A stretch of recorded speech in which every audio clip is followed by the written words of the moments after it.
On March 16th, 2025, there were 3 missed calls. On March 17th, 2025, 1 missed call. And on March 19th, 2025, an estimated 109 or more missed calls. Buckle up, because what you're about to witness is obsession taken to a terrifying extreme. We've got 2 separate harassment cases today, and the numbers are absolutely mind-blowing. 109 missed calls in a single day, 69 text messages after being told to stop, and 1 defendant who escalated to breaking into someone's home through a bathroom window. But it gets worse. The second case involves explicit videos, relentless emails, and threats of violence. These aren't just annoying exes. These are individuals who refuse to accept no for an answer, and Judge Fleischer is about to lay down the law hard. The question is, will GPS monitoring and protective orders be enough to stop them? Let's find out.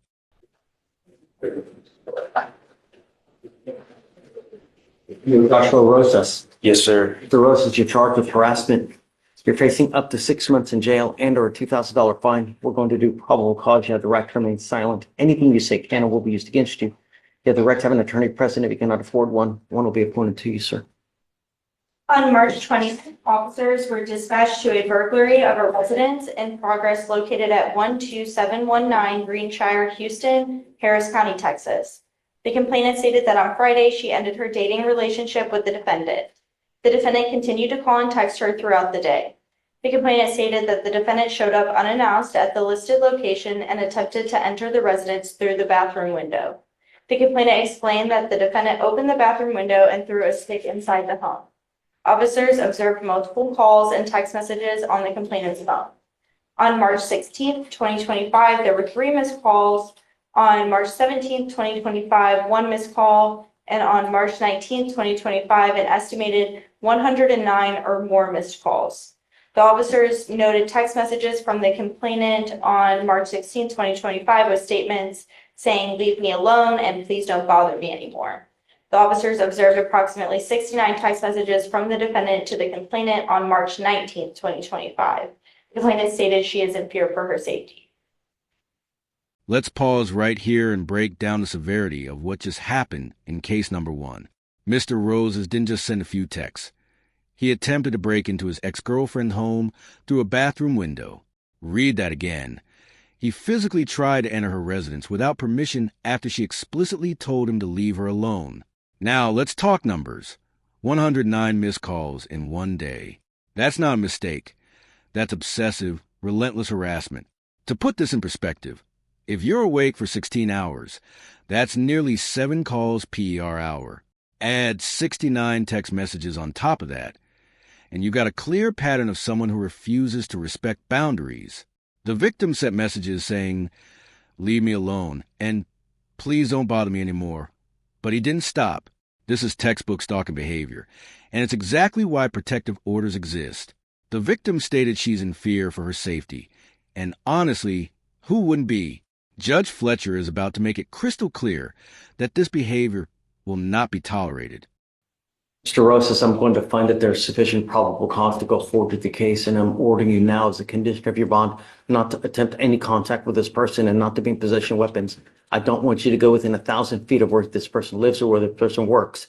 If I find that you do, I will put you in jail, and I'm going to tell you now, I'm going to make your bond so high you'll have hair falling out. Do you understand? Yes, sir. I will protect every person in my county. I don't care what color, who you are. Do you understand?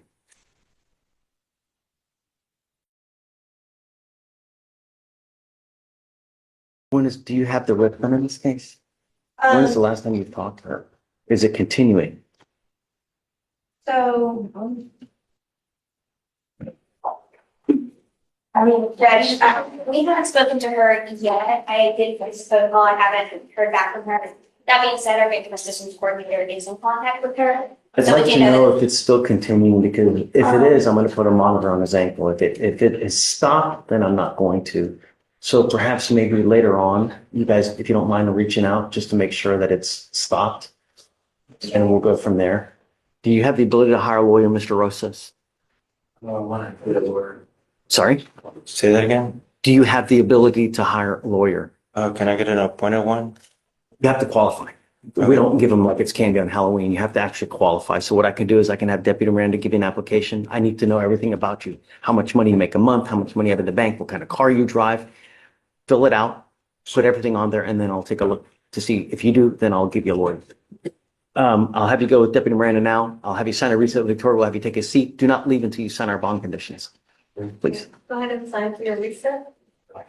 Joe. Yes, Your Honor. I'm here on walkthrough bond on Jonathan Johnson. Okay. Coordinator. Did you get the cause number? No, Your Honor. Are you ready? Yes, sorry, Judge.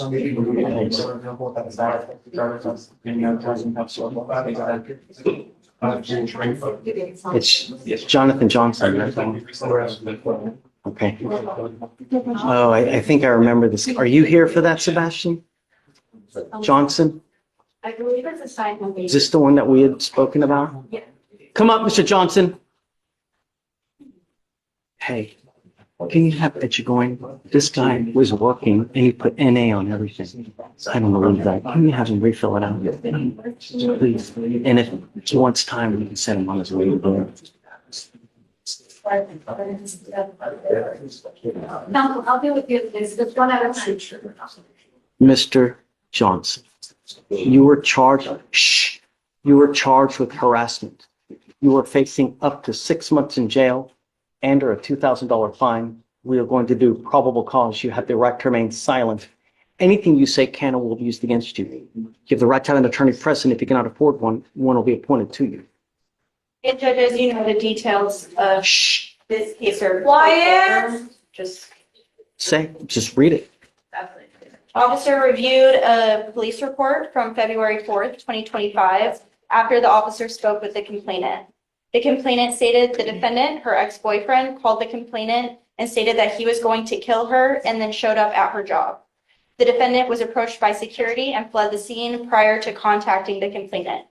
On February 24th, 2025, the defiant officer called the complainant. The complainant stated that on February 7th, 2025, she told the defendant via phone call to stop harassing her, and the defendant told her he did not give a fuck. On February 12th, 2025, the complainant received an email that stated, "Skip pussy bitch, I just love you." The defendant also sent a 20-second pornography video. The video showed a female laying on her stomach, nude, and the video zoomed in on the female's vagina, with fingers being used to spread the female's buttocks to expose the inside of her vagina. The complainant recognized the hand and the fingers in the video to belong to the defendant and recognized the room. The complainant stated the defendant had previously emailed her on March 16th, 2024 from the same email, sending a picture of himself at work. On February 18th, 2025, the defendant emailed the complainant 6 times. On February 23rd, 2025, the defendant emailed the complainant 9 times. On February 24th, 2025, the defendant emailed the complainant once. The complainant changed her phone number on February 22nd, 2025, because she kept getting phone calls from unknown numbers, and when she would answer, the call would hang up. The officer texted a photo of the defendant from his Texas driver's license, and the complainant identified the defendant. Okay, we need to talk about case number 2, because this just went from bad to worse. Jonathan Johnson didn't just harass his ex. He threatened to kill her, showed up at her workplace, and when security confronted him, he fled. But it doesn't stop there. After she explicitly told him to stop harassing her on February 7th, his response was chilling. I don't give a F*******. Translation? He doesn't care about her boundaries, her safety, or the law. Then it escalates to sexually explicit content, sending pornographic videos in what appears to be an attempt to intimidate, degrade, or manipulate her. The victim had to change her phone number because of relentless unknown calls that would hang up when she answered. Classic stalker tactics. And the emails? 6 times on February 18th, 9 times on February 23rd. And that's just what we know about. This is a man who will not take no for an answer, and the victim is terrified. What makes this even more disturbing is the calculated nature of it all. Using different communication methods, unknown numbers, and explicit material to maintain control. This isn't just harassment. This is a sustained campaign of terror. Pornography video that was sent. We don't know the ID of the female in the video.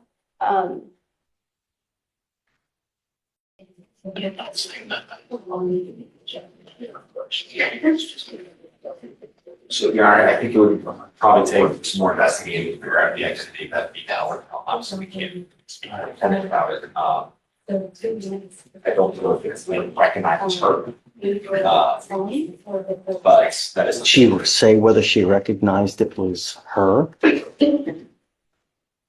I would imagine that there's a whole host. That's a felony. Yeah, If it's- we haven't spoken to her directly yet, Your Honor.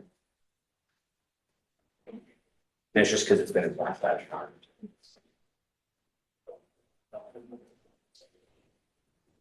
Mr. Johnson, I'm going to find that there's sufficient probable cause to go forward with your case.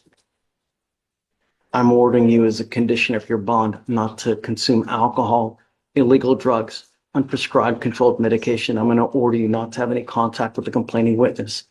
I'm going to put a GPS monitor on you so I know where you are at all times. If I find that you go anywhere near this person, if I find that you try to have any communication with this person through any means, I don't care what it is, if it's Snapchat, if it's Facebook, social media, smoke signals, whatever it is, I will put you in jail.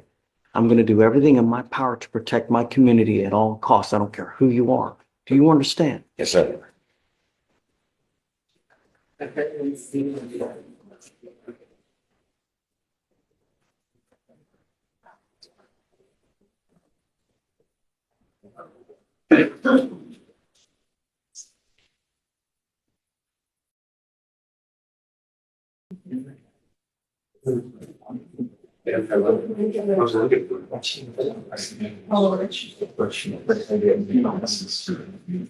I'm now entering in what's called a magistrate's order for emergency protection. This is a court order that identifies Ms. Turner as a protected individual. You cannot commit family violence or an assault against this person. Commit an act in furtherance of an offense under section 42.072 of the Texas Penal Code, which is the stalking statute. You cannot threaten, harass, use another person to communicate a threat or harassing behavior.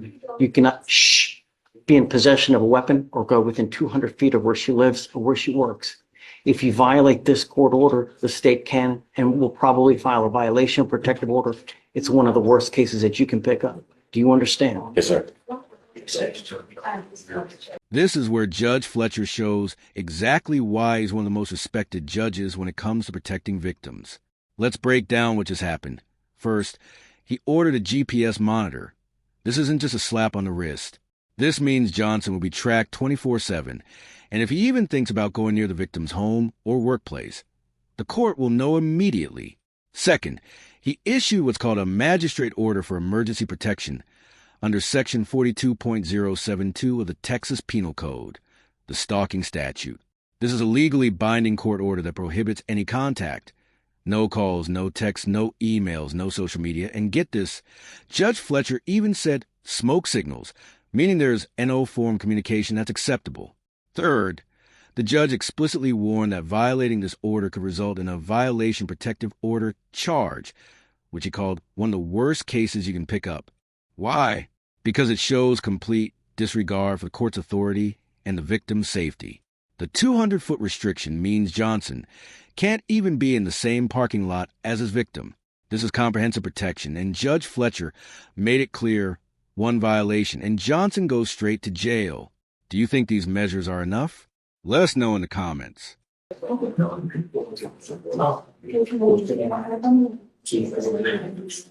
Okay, we need to talk about bond.